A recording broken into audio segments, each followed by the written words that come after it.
If you saw my recent video about the bread and butter thing, you'll know I got a load of carrots. And if you ever end up with more carrots than you know what to do with, have you thought about making a chutney? Chutneys are so simple to make. This one, you spend time grating and preparing, but once it's all in the pan, you just set it and forget it.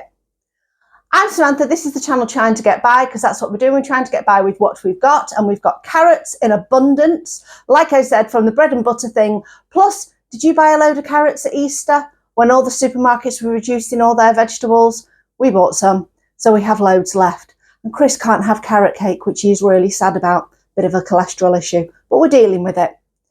So we're going to make some carrot chutney, and I'm going to show you what we're going to do. First thing first, carrots.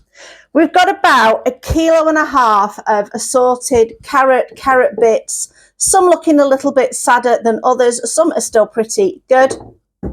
Yeah, so the first thing we're going to do is we're going to chop those, get rid of any bits that are looking a bit dodgy, and we are going to grate them. I will not be putting you through watching me grate 1.5 kilos of carrots. We will do it by the magic of YouTube. We will also be grating 3 pretty decent sized onions. So we will look at those and I will see if I can do a magic snap. There we go. We are back. We have got our things grated.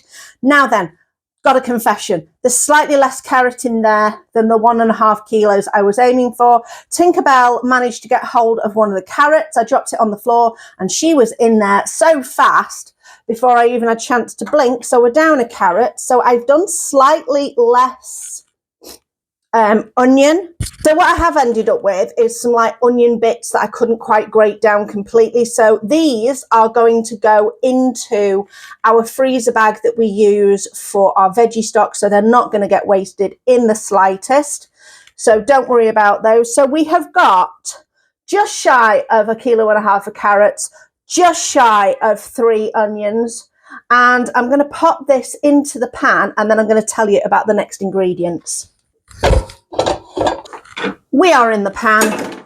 We have got the next ingredients. Now, one of the recipes I was looking at suggested a lemon and a couple of oranges should be good because we're going to zest and juice those.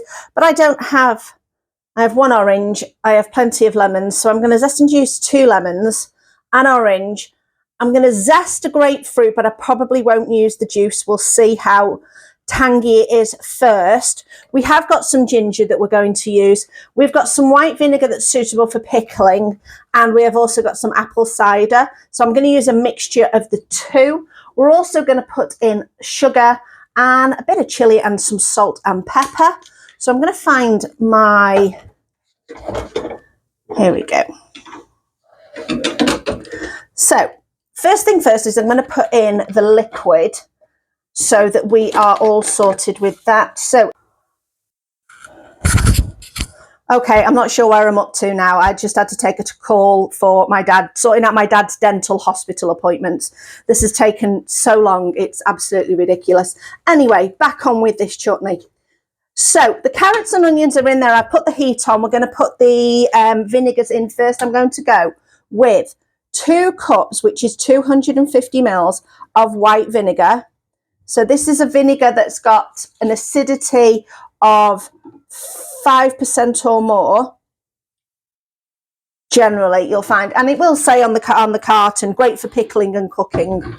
Then another 250 of apple cider vinegar. Don't forget to give your apple cider vinegar bottle a shake to make sure you get plenty of what they call the mother in there, which is just like the sediment at the bottom, so you don't want to just leave that to the bottom. I'm going to put in some ginger. I'm finding my spoons. So you could use fresh grated ginger. I'm just going in with a good heaping tablespoon and a bit of ginger. I don't want it too gingery. Then we're going to zest all of our citrus with a microplane. So on the finest one. Now, some people prefer to do it this way,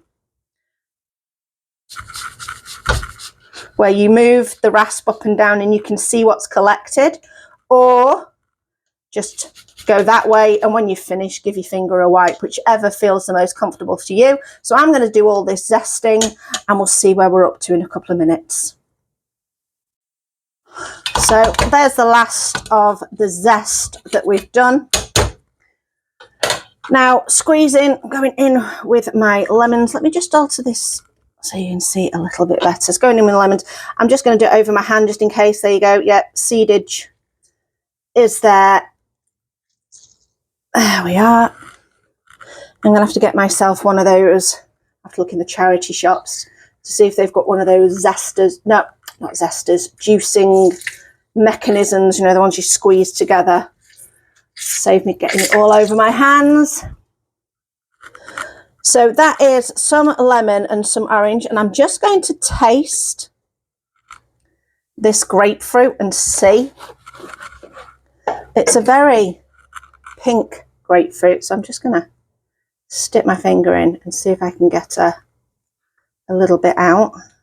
There we go.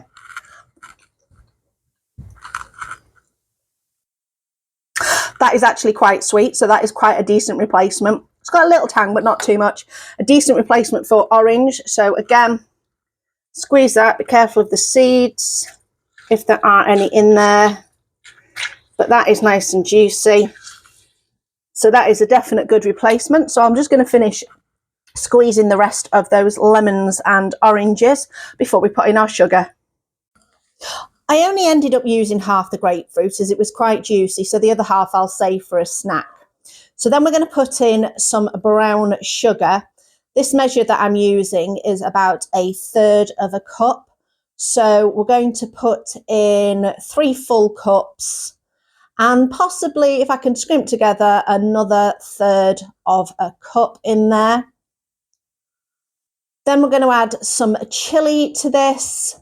We're just using some ground up chilies that we dried in the air fryer, probably about a teaspoon or so. Obviously, it depends on how much you like chili.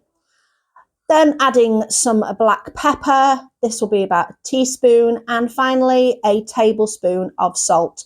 We're going to bring that to a boil, and then we're just going to simmer it down for about 45 minutes. We have canned it all up now. That is all ready to go. Put it into your jars while it's still quite hot, and that'll keep really well. Just make sure you debubble your jars. Poke down the sides of them just to release those bubbles, and that'll help it last even longer. These are going to go in our fridge, and we are going to also donate a couple of them to my sister, my dad, or whoever else I might think wants them. So let's do a taste test. As you can see, I've got it here on a cracker, looking good. So let's have a taste.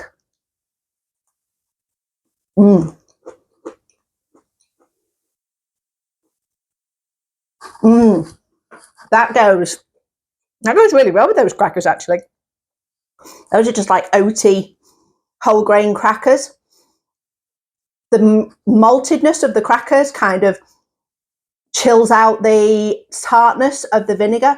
But I can imagine if you're a cheese and pickle sandwich lover who likes a bit of a cheese and pickle sandwich with a little bit of a kick and a bit of a tang, this is pretty darn good. I'm quite impressed with that. I'm happy. It's used up those carrots that if I'd have left them a few more days, they probably would have gone a bit more. I didn't want to make soup. I've made loads of carrot soup. I wanted something that will last and can kind of prolong the shelf life of the product. That's what I try and do, is try and make things that we can either put in cans or freeze, especially if something is just starting to look that little bit sad in the fridge because you've just got that little bit of an excess of what you need. I hope you enjoyed this video. I'll put a link to some other recipes you might find interesting over here. Thanks for watching. I'll see you next time.